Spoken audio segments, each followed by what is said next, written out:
Hi, DJ here, founder of Calling All Messengers. Thanks for joining me on this video series of how to create a life that you love. In this series, I'm going to be asking you, what do you want? What does your heart want at the depth and the core of your being? I can just give you one idea, one thought, one encouragement to change something about what you're doing, what you're thinking, how you're living, to create a life of abundance and love, and just to have a life that rocks, you know, that you get up in the morning and you're like, oh my gosh, I can't wait to see the adventure that is going to be presented to me today. I can't wait to come up with new ideas of how to love better, to serve better, to be a better me. If I can help in any of those ways, yes, then my mission has been accomplished. Because I know that I would have loved somebody to have told me at an earlier age some of the things that I have now embraced, own, and practice every single day of my life. So I want to start with where I was, where I began this journey. In 1999, I felt frustrated with my life. It wasn't like a huge frustration. It was just, there's got to be more than what I'm living. And if anyone looked at me from the outside, I was happy enough. I had, you know, everything that we're told that is important to be happy. House, car, husband, kids, job. I had what appeared to be it all, but there was something missing. And what was missing was something inside of me. I didn't know that at the time. I thought it came from outside of me. So on this particular day, inside, I'm frustrated. And I'm thinking if everyone else would just change, if my husband would love me better, I wouldn't be frustrated. If my parents and my siblings cared about me more, I wouldn't be so frustrated.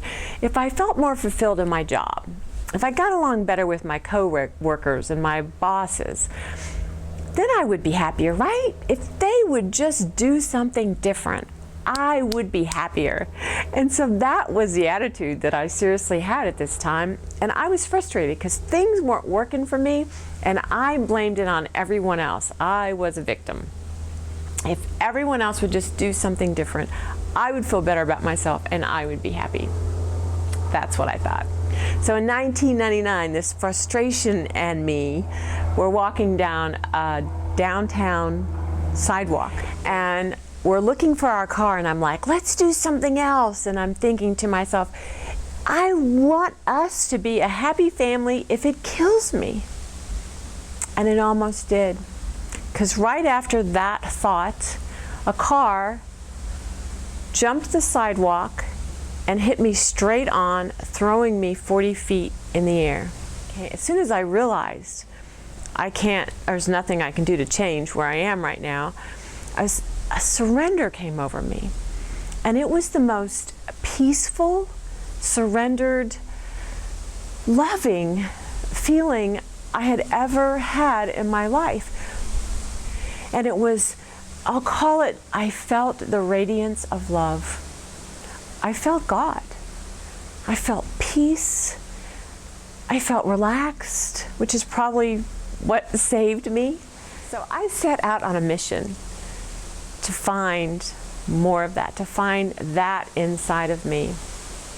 It took me on a journey of self-discovery, of humility, vulnerability, to really understand and appreciate the value of surrender.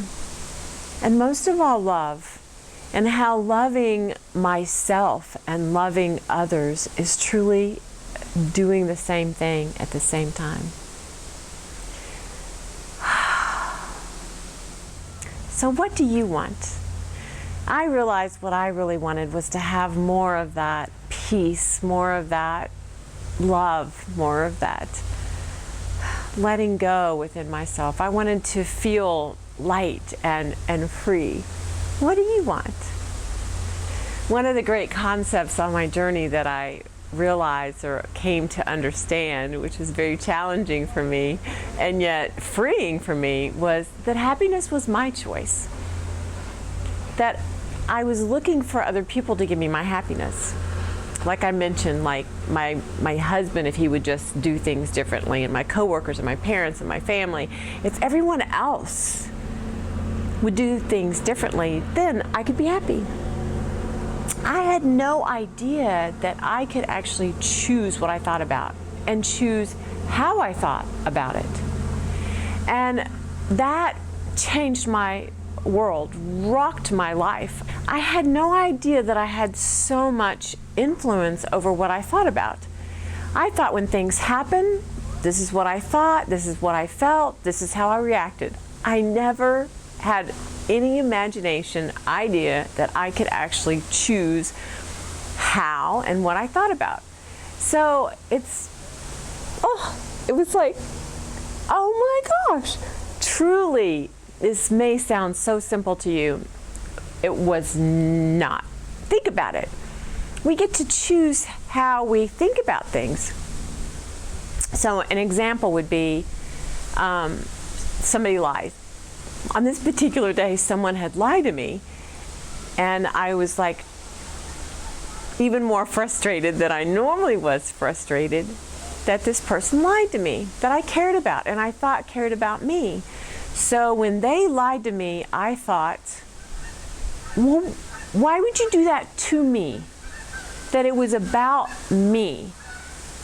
That they didn't love me enough, care enough about me enough, respect me enough, that they lied to me.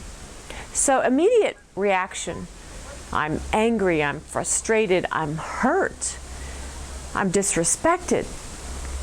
This is what happened in my mind and my heart because I thought about it and felt the pain and the suffering of what their behavior.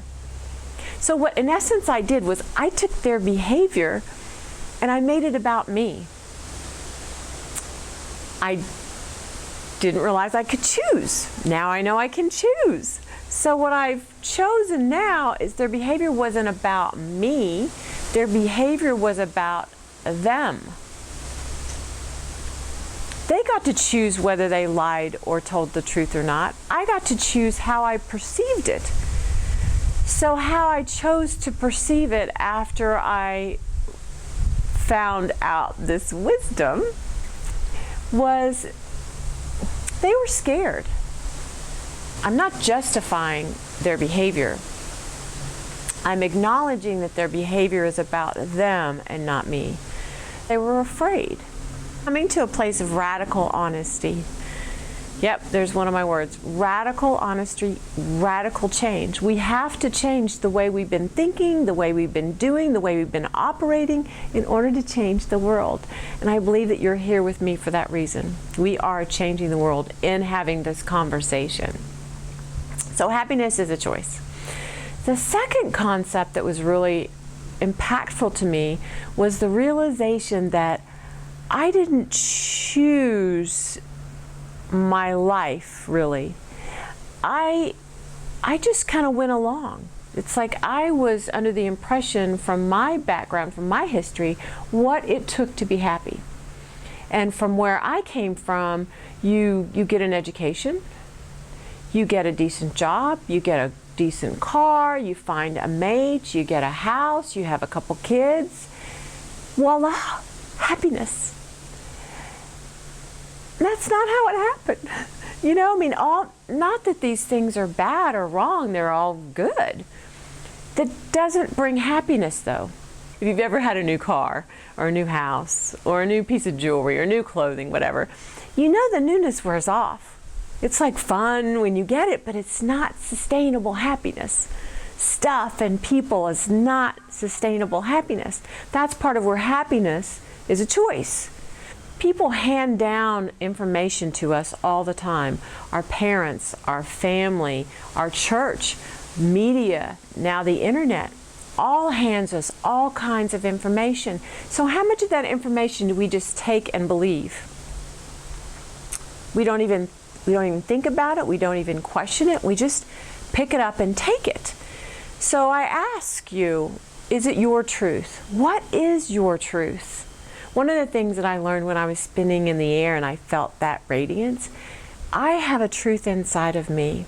And that truth was different than the truth that I had known until that moment, until that peaceful, surrendered, loving moment. I realized that there was something more than me. I was something bigger, a part of something bigger, and we all are. So what's your truth? A truth becomes a truth when we believe in an idea. It becomes our truth. It's not our truth if we don't believe in it. Think about that. So I'm going to ask you, what do you want? You. Not what people told you should want or you should need, right? Aren't we done with the shoulds and the needs? I would like to take those two words out of our vocabulary. They create guilt and shame, and they are not a part of love, and anything that is not part of love is not part of God, is not part of growth, not part of spirit, not whatever you want to call that essence of all and creative energy, love. So we get to choose our happiness. Someone else's happiness is not our happiness. We have to find our truth in order to know what makes us happy. And the third concept is about the idea that we are divine love. We are creative energy. We are divine creative energy. That's why we get to create a life that we want. I believe that I created that car, materializing that anger and frustration in me. That car coming at me materialized my anger, and it took me on a journey that my soul, my heart had been crying for, but I couldn't find my way to this journey. I was a victim, and this manifested, this materialized true victimhood, right? I was hit on a sidewalk by an uninsured, unlicensed motorist, of which the authorities did nothing about because I hadn't died. And they had more important things to do. That really sent that part of me, that victim part of me, that feeling of not feeling good enough, which we'll talk about in the next series, it took it to a whole nother level. I created that. I've also created this life. I've created this life out of love. I believe I created that life out of fear. So what do you want to create out of love? We're creating our life that we're living in right now with every thought, word, and action. We are manifesting it. So what do you want? I think it would be a great idea, if you want to play with this, to take a journal, piece of paper, pen, and give your hand permission, give your spirit, your heart permission to just write out what you would want. What do you want? So what do you want? Wouldn't it be great to wake up every day and just be gleeful, joy-filled, and love your relationships, love your work, love your kids, love your dog, love your life, and if not, love it in process. Love it forward. We are creative energy. If we only get one shot, this is not a dress rehearsal. This is the life we've got right now. So I hope that you live it fully. So thank you for showing up with me on this first video of the series of creating a life that you love. We've talked about love as a choice. We've talked about, is it your truth or someone else's truth? And finally is the creative part of it. We are creative energy. That's it. We get to create a life that we love. So you can't have what you want until you know what you want. So please spend some time just listening to your heart about what your heart and soul wants for you. So thanks for joining me. I'll see you at the next video. Until then, be radiant, radical, and oh so real. Thanks.